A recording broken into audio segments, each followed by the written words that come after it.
الحمدللہ رب العالمین والصلاة والسلام علی اشرف الانبیاء والمرسلین اما بعد فاعوذ باللہ من الشیطان الرجیم بسم اللہ الرحمن الرحیم رضی اللہ عنہم ورضوا عنہ اللہم صلی علی محمد وعلی آل محمد۔ ہر قسم کی لامحدود حمدیں تعریفیں اللہ سبحانہ و تعالیٰ کے لیے ہیں، جو اس پوری کائنات کا وحدہ لا شریک خالق، وحدہ لا شریک مالک اور وحدہ لا شریک معبود ہے۔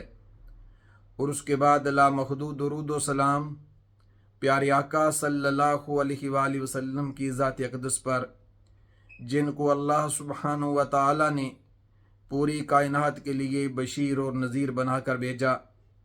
میرے محترم بھائیو، یکم محرم الحرام کی مناسبت سے آپ سے چند منٹ گفتگو کرنی ہے۔ یکم محرم الحرام سیدنا عمر فاروق صحابی رسول، سسر رسول، مسلمانوں کے دوسرے امیر المؤمنین کی شہادت کا دن ہے۔ میرے محترم بھائیو، ابھی سیدنا عمر فاروق رضی اللہ تعالیٰ عنہ نے اسلام قبول نہیں کیا تھا، تو آپ صلی اللہ علیہ وآلہ وسلم نے یہ دعا کی، یا اللہ اسلام کی عزت کے لیے، اسلام کے وقار کے لیے ابی جہل بن ہشام یا عمر بن خطاب میں سے ایک کو مسلمان کر دے۔ تو اللہ سبحانہ و تعالیٰ نے عمر بن خطاب رضی اللہ تعالیٰ عنہ کے حق میں آپ صلی اللہ علیہ وآلہ وسلم کی دعا کو قبول فرمایا۔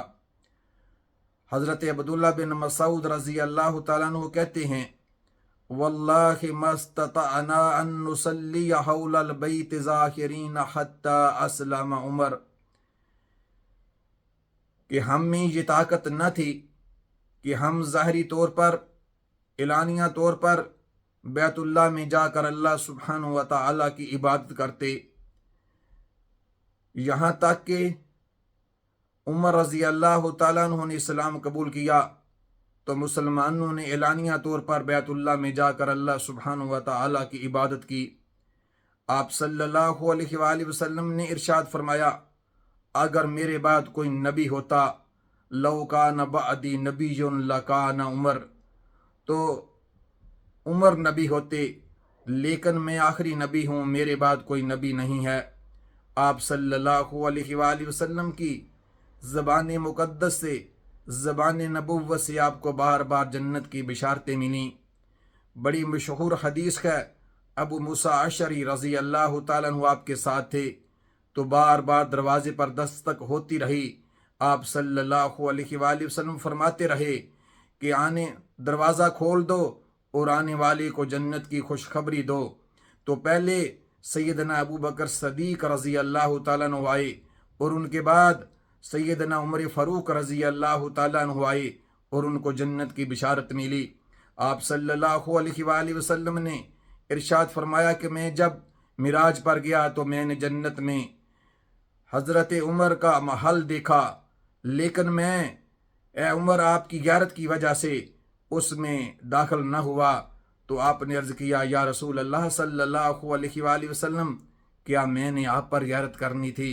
اسی طرح آپ صلی اللہ علیہ وآلہ وسلم نے ارشاد فرمایا کہ میرے سامنے دودھ کا پیالہ لایا گیا، میں نے خواب میں خوب سیر ہو کر دودھ پیا، پھر میں نے اپنا بچا ہوا دودھ عمر کو دیا۔ تو صحابہ نے عرض کیا، یا رسول اللہ صلی اللہ علیہ وآلہ وسلم، آپ نے اس سے کیا تعبیر لی ہے؟ تو آپ صلی اللہ علیہ وآلہ وسلم نے ارشاد فرمایا، علم۔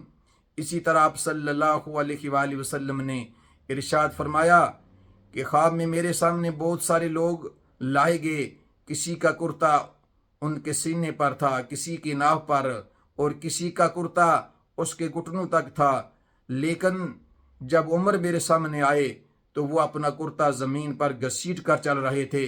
تو صحابہ نے عرض کیا، یا رسول اللہ صلی اللہ علیہ وآلہ وسلم، آپ نے اس سے کیا تعبیر لی ہے؟ تو آپ صلی اللہ علیہ وآلہ وسلم نے ارشاد فرمایا دین. اسی طرح آپ صلی اللہ علیہ وآلہ وسلم نے ارشاد فرمایا ان اللہ جعل الحق علی لسان عمر و قلبی، کہ اللہ سبحانہ و تعالی نے عمر کی زبان اور دل پر حق رکھ دیا ہے. عمر جو بھی بات کرتا ہے حق کی بات کرتا ہے. اسی طرح آپ صلی اللہ علیہ وآلہ وسلم نے ارشاد فرمایا کہ ہر امت میں سے ایک محدث ہوتا ہے جس کے دل پر اللہ سبحانہ و تعالی الہام کرتے ہیں، اور میری امت کا محدث عمر ہے.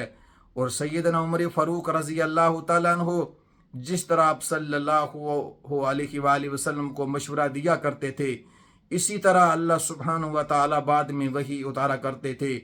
چاہے جنگ بدر کے قیدیوں کی بات ہو یا مقام ابراہیم پر نماز پڑھنے کی بات ہو، مسلمان عورتوں کے پردے کے بارے میں بات ہو، جس طرح حضرت عمر رضی اللہ تعالیٰ عنہ نے مشورہ دیا، اسی طرح بعد میں اللہ سبحانہ و تعالیٰ نے وحی اتاری. علماء کرام نے یہ لکھا ہے کہ تقریباً 17 مقامات قرآن مجید میں ایسے ہیں. اسی طرح ایک دن آپ صلی اللہ علیہ وآلہ وسلم اپنی مسجد میں تشریف لائے اور آپ کے ساتھ ابو بکر صدیق اور عمر فاروق رضی اللہ تعالیٰ عنہما تھے. تو آپ صلی اللہ علیہ وآلہ وسلم نے ارشاد فرمایا میرے صحابہ، ہم قیامت کے دن اسی طرح اٹھائے جائیں گے.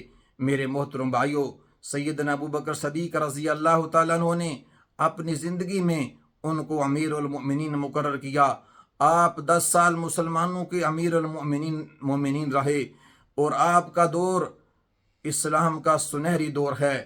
آپ رضی اللہ تعالیٰ عنہ رات کو مدینے کی گلیوں میں گشت کیا کرتے تھے اور اپنی پشت پر کھانے پینے کا سامان لاد کر غریبوں کے گھروں میں، بیوہ عورتوں کے گھروں میں دیا کرتے تھے.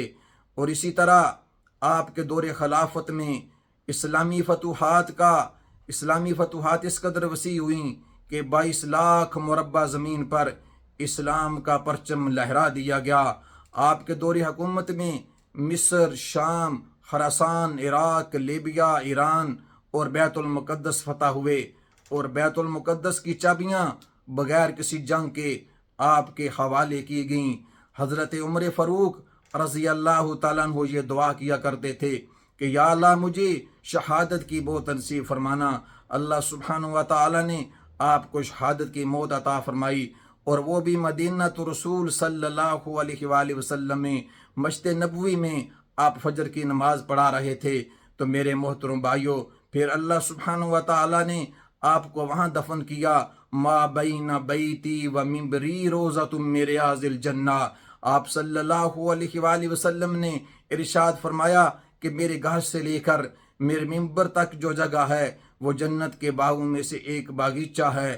آج بھی جا کر دیکھ لیں، روزے کی جالیوں پر آپ صلی اللہ علیہ وآلہ وسلم اور ابو بکر صدیق رضی اللہ تعالیٰ عنہ کے نام کے بعد حضرت عمر فاروق رضی اللہ تعالیٰ عنہ کا نام لکھا ہے. اور جہاں دن اور رات اللہ سبحانہ و تعالیٰ کی رحمتیں برستی ہیں، ما بین بیتی و منبری روضۃ من ریاض الجنہ. تو اللہ سبحانہ و تعالیٰ نے آپ کو آپ صلی اللہ علیہ وآلہ وسلم کے پہلو میں سلا دیا.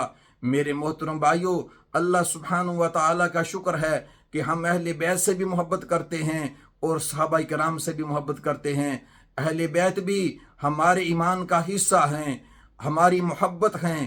اسی طرح صحابہ کرام بھی ہماری محبت ہیں، ان سے محبت کرنا بھی ہمارا ایمان ہے.